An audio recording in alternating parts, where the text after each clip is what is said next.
Hello students, myself Mohammad Riaz. I am physics faculty of AR Memorial Senior Secondary School. विद्युत क्षेत्र के base पे आज हम कुछ न्यूमेरिकल्स करेंगे, कुछ कॉन्सेप्चुअल क्वेश्चंस करेंगे।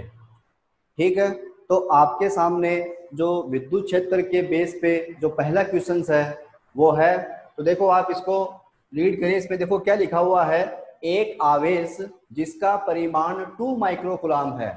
एक आवेश है, उसकी वैल्यू आपको दे रखी है 2 माइक्रोकूलाम। ओके, इस पर 10 न्यूटन का बल कार्य करता है।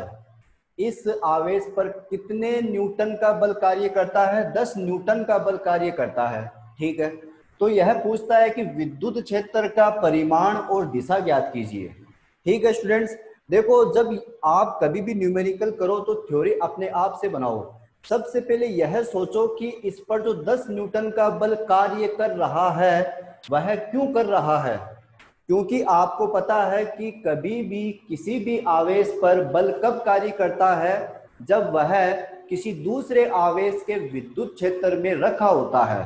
वह किसी दूसरे आवेश के विद्युत क्षेत्र में रखा होता है, और ये आवेश भी क्या है? विद्युत क्षेत्र में रखा हुआ है, तभी तो इस पर 10 न्यूटन का बल कार्य कर रहा है। देखो इसमें लिखा हुआ है एक आवेश है, उसकी वैल्यू आपको 2 माइक्रोकूलाम दे रखी है, इस पर 10 न्यूटन का बल कार्य करता है। अब 10 न्यूटन का बल कार्य करने का मतलब जो 2 माइक्रोकूलाम का आवेश है वह किसी न किसी आवेश के विद्युत क्षेत्र में रखा हुआ है। तो अब आपको पूछा है कि विद्युत क्षेत्र का परिमाण मतलब 2 माइक्रोकूलाम का आवेश जिस क्षेत्र में रखा हुआ है उस क्षेत्र की वैल्यू आपको बतानी है, और साथ में उसकी दिशा बतानी है। ठीक है, साथ में उसकी आपको दिशा बतानी है। तो सबसे पहले आपको क्या दिया गया है पहले वो लिखो। आप दिया गया है, इसका सॉल्यूशन ऐसे करोगे आप। अब दिया गया है, क्या दिया गया है? आवेश का परिमाण। अब आवेश के परिमाण को या तो आप कैपिटल क्यू से लिख दो या स्मॉल क्यू से लिख दो। वो आपको दे रखा है 2 माइक्रोकूलाम। लेकिन आप जानते हो स्टूडेंट्स, जो आवेश होता है उसका मात्र एक माइक्रोकूलाम थोड़ी होता है, ओनली कूलाम होता है। क्या होता है? कूलाम। माइक्रोकूलाम होता है, लेकिन हम न्यूमेरिकल में माइक्रोकूलाम काम में नहीं लेते, कूलाम काम में लेते हैं। तो हम क्या करेंगे, माइक्रोकूलाम को कूलाम में क्या करेंगे, चेंज करेंगे। तो कैसे करोगे? आपको पता है कि जो 1 माइक्रोकूलाम होता है, जो 1 माइक्रोकूलाम होता है वह कितने कूलाम के बराबर होता है? 10 की पावर माइनस 6 कूलाम के बराबर होता है। अब यहाँ पे देखो 2 माइक्रोकूलाम है, यहाँ पे 1 माइक्रोकूलाम बराबर 10 की पावर माइनस 6 कूलाम है। तो यहाँ पे आप क्या करोगे, 2 की जगह 2 लगाओगे, और 1 माइक्रोकूलाम यहाँ पे 1 मान सकते हो। तो 1 माइक्रोकूलाम बराबर कितना है? 10 की पावर माइनस 6 कूलाम। तो ये आपको न्यूमेरिकल में या सूत्र में ये वाली वैल्यू आपको काम में लेनी पड़ेगी। ठीक है, अब देखो आगे क्या लिखा हुआ है, इस पर 10 न्यूटन का बल कार्य करता है। बल को हम लिखते हैं F से, और F की वैल्यू आपको दे रखी है 10 न्यूटन। कितनी दे रखी है स्टूडेंट्स? 10 न्यूटन। अब 10 न्यूटन का बल तभी कार्य करेगा जब ये वाला आवेश किसी दूसरे आवेश के विद्युत क्षेत्र में रखा हुआ है। तो हम क्या करेंगे, विद्युत क्षेत्र की परिभाषा से क्या लिखेंगे?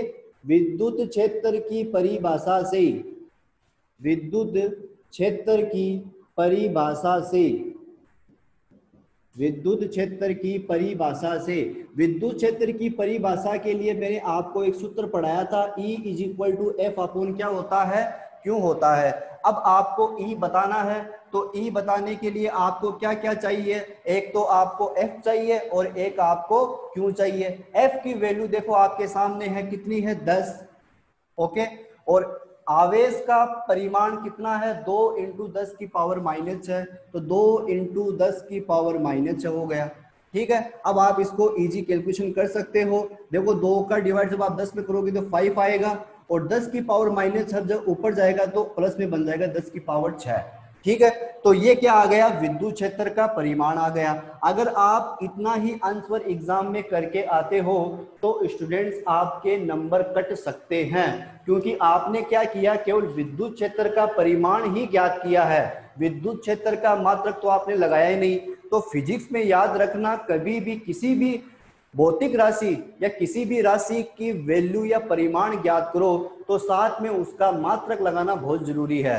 तो यहाँ पर आपने अगर मात्रक नहीं लगाया है तो आपके मार्क्स कट हो सकते हैं। तो सबसे पहले आप क्या करोगे, विद्युत क्षेत्र का मात्रक भी लगाओगे। अब आपको पता है कि विद्युत क्षेत्र का मात्रक क्या होता है, न्यूटन पर कूलम। अगर आपको यह याद नहीं होता है तो आप इसे सूत्र की सहायता से भी याद कर सकते हो। देखो, ऊपर कौन है, बल, नीचे कौन है, आवेश। बल का मात्रक क्या होता है, न्यूटन। आवेश का मात्रक क्या होता है, कूलम। तो न्यूटन पर कूलम, ये क्या आ गया, विद्युत क्षेत्र का परिमाण आ गया। तो आपने क्या किया, विद्युत क्षेत्र का परिमाण ज्ञात कर लिया। अब आगे देखो क्या पूछा है, दिशा पूछी है कि ये जो विद्युत क्षेत्र आया है इसकी दिशा भी आपको बतानी है, क्योंकि आप जानते हो स्टूडेंट्स, मैंने आपको पढ़ाया है कि जो विद्युत क्षेत्र होता है, जो विद्युत क्षेत्र होता है उसका परिमाण भी होता है, उसकी दिशा भी होती है। कहने का मतलब है कि जो विद्युत क्षेत्र होता है, जो विद्युत क्षेत्र होता है वह एक सदिश राशि होती है। विद्युत क्षेत्र को आप विद्युत क्षेत्र की तीव्रता भी कह सकते हो।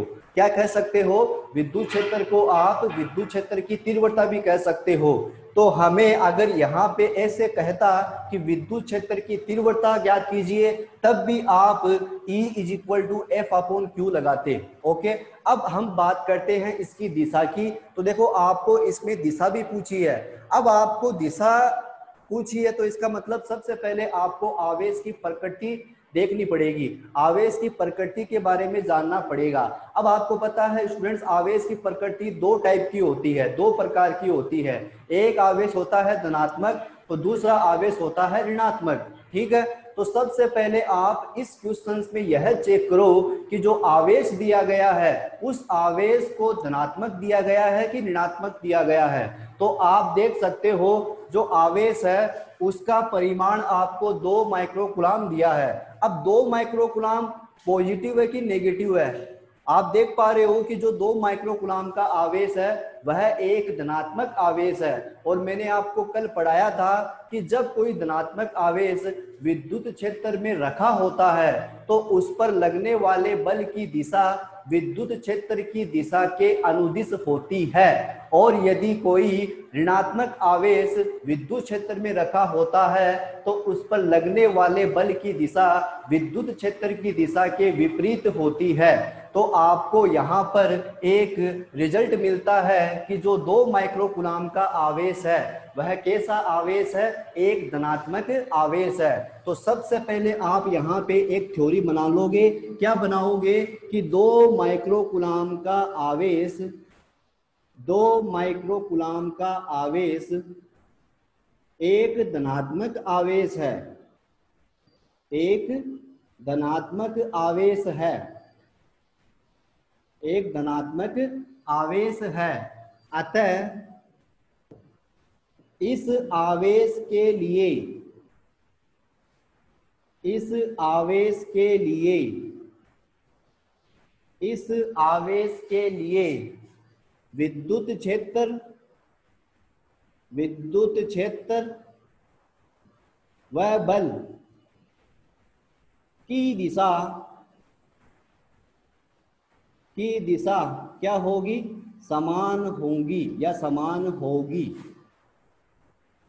समान होगी।